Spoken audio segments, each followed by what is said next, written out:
Hi, it's Ian from labor law firm SAERO. Today, I'm going to talk about questions I get often from global HR teams in Korea. Do we need an investigation even if no formal complaint was filed?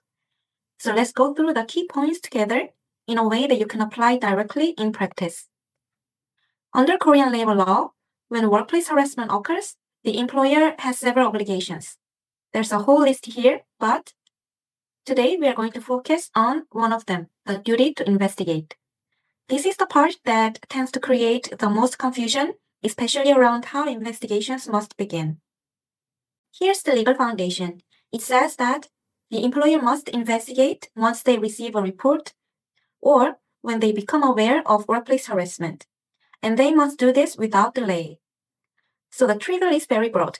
You don't need to form a written complaint. You simply need to become aware. So what does becoming aware actually mean in real situations? It includes a lot of situations.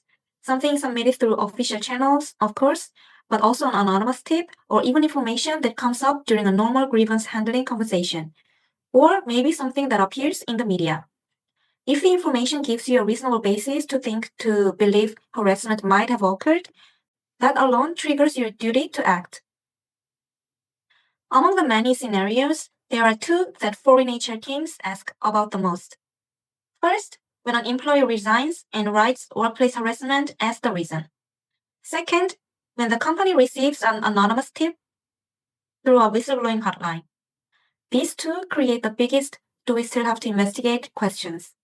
So let's take a look. Let's start with the resignation letter case. So this is the Ministry of Employment and Labor's official position.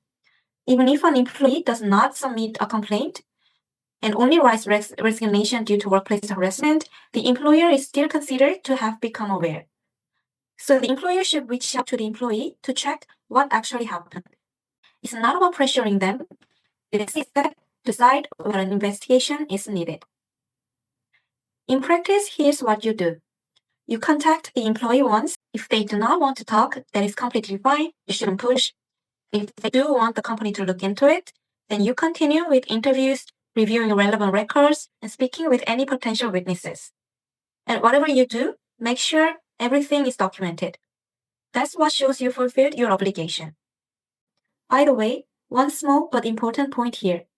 Under the Employment Insurance Act, if someone resigns because of workplace harassment, they may be eligible for unemployment benefits, even though the separation is technically voluntary. In those cases, employees often want an investigation because they will need either the company's confirmation or maybe the labor office's confirmation about the harassment later.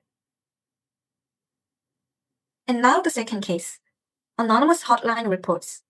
Korean labor law does not require real name reporting.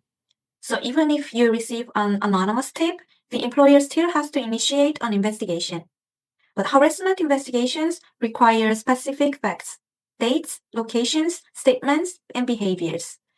So if the complainant insists on complete anonymity, your investigation may be very limited.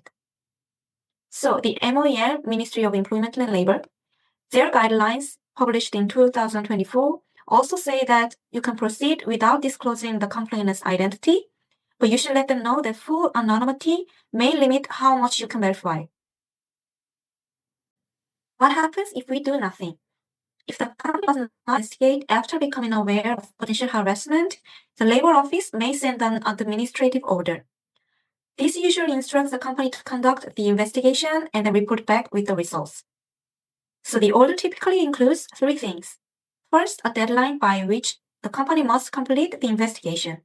Second, the protection measures the company must take for the victim during the investigation. And third, the actions taken against the harasser or maybe protective measure for the victim if harassment is confirmed. So this is after investigation. So it is quite structured and it requires a formal response.